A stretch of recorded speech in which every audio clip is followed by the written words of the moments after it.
জুলাই গণঅভ্যুত্থানের প্রথম শহীদ আবু সাঈদ হত্যা মামলায় বেগম রোকেয়া বিশ্ববিদ্যালয়ের সাবেক উপাচার্য মোহাম্মদ হাসিবুর রশীদ সহ পলাতক ২৬ আসামির বিরুদ্ধে গ্রেফতারি পরোয়ানা জারি করেছে আন্তর্জাতিক অপরাধ ট্রাইব্যুনাল ২ সোমবার ৩০ জুন বিচারপতি নজরুল ইসলাম চৌধুরীর নেতৃত্বে ৩ সদস্যের ট্রাইব্যুনাল এই আদেশ দেন।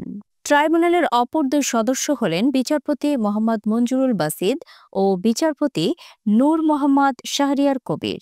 সকালেই ট্রাইব্যুনালে আনুষ্ঠানিক অভিযোগ দাখিল করে চিফ প্রসিকিউটর কার্যালয়। তদন্তে প্রাপ্ত তথ্যের ভিত্তিতে আবু সাঈদ হত্যায় মোট ৩০ জনকে অভিযুক্ত করা হয়। তাদের মধ্যে ৪ জন ইতোমধ্যে গ্রেফতার হয়ে কারাগারে রয়েছেন, বাকিরা পলাতক। গ্রেফতারকৃতদের মধ্যে রয়েছেন বিশ্ববিদ্যালয়ের সাবেক প্রক্টর শরীফুল ইসলাম, পুলিশের সাবেক এএসআই আমির হোসেন, সাবেক কনস্টেবল সুজন চন্দ্র রায় এবং নিষিদ্ধ সংগঠন ছাত্রলীগের নেতা ইমরান চৌধুরী ওরফে আকাশ। আদালত তাদের আগামী শুনানির তারিখে ট্রাইব্যুনালে হাজির করার নির্দেশ দিয়েছেন। মামলার পরবর্তী শুনানি নির্ধারিত হয়েছে আগামী ১০ জুলাই।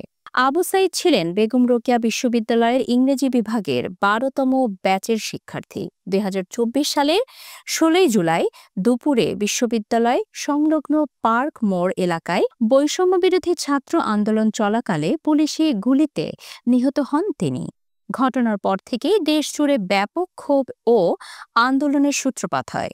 এই মামলার তদন্ত প্রতিবেদন গত ২৪ জুন আন্তর্জাতিক অপরাধ ট্রাইব্যুনালের তদন্ত সংস্থা চিফ প্রসিকিউটরের কার্যালয়ে জমা দেয়। দীর্ঘ তদন্ত শেষে ৩০ জনের বিরুদ্ধে অভিযোগ আনা হয়, যাদের মধ্যে বিশ্ববিদ্যালয় প্রশাসনের সাবেক শীর্ষ পর্যায়ের কর্মকর্তা, পুলিশ সদস্য এবং রাজনৈতিক নেতাকর্মীরাও রয়েছেন।